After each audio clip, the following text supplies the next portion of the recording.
Solid itong big man ng Lakers na si Armel Traore, lakas dumipensa at rebound.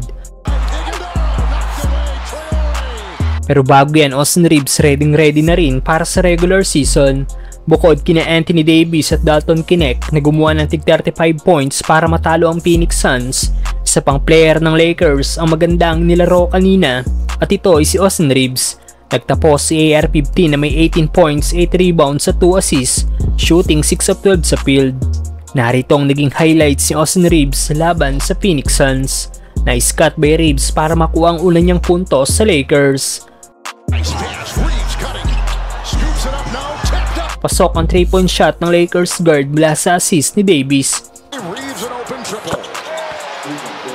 Kahit dalawang Suns player na ang dumipensa kay Reeves, naipasok niya pa rin ang kanyang floater.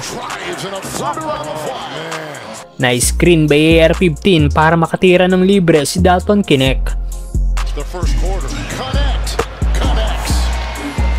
Pasok ulit ang floater ng Lakers guard. Dala sa fake naman si KD sabay layup ni Austin Reeves. Ano masasabi niyo sa laro ni Austin Reeves mga brother? Samantalang Lakers two-way player na si Armel Traore, solid na naging laro laban sa Phoenix Suns. Isa sa nabigyan ng minuto kanina ni Coach JJ Redick ay ang big man na si Armel Traore, na kung saan sa 11 minutes sa paglalaro nito, nagtapos ang nasabing player na may 2 points, 5 rebounds, 1 steal at 2 block shots. Parehas sila ng nagawang rebound ni Jackson Hayes despite sa 23 minutes playing time na nakuha ng nasabing big man. Narito ang naging highlights ni Armel Traore laban sa Phoenix Suns. Pasok ang reverse layup ni Traore mula sa assist ni Jalen Hood-Schifino. Playing every day, is he in enough game shape? Butata naman ang inabot ng player na ito ng Phoenix Suns kay Armel Traore.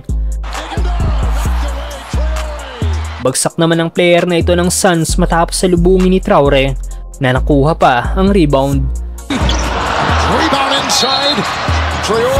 Ang Lakers forward din ang pumigil sa player ng Suns para makuha ang panalo.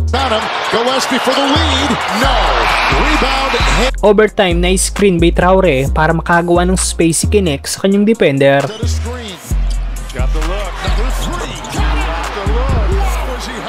Nag-enjoy ka na, nanalo ka pa, i-click lang ang link na nasa comment section at gamitin ang promo code na PURPLE.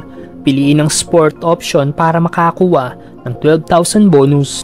Well, isa nga po si Traore sa tatlong two-way player ng Lakers bukod kina Colin Castleton at Christian Coloco. Kaya siguro rin mas pinili ito ng Lakers si Kip kaysa kay Blake Hinson dahil may hustle, defense, ball handling, finishing, rebounding at may tira sa labas ang nasabing forward. Dapat mabigyan din ito ng playing time ni Coach JJ Redick ngayong season.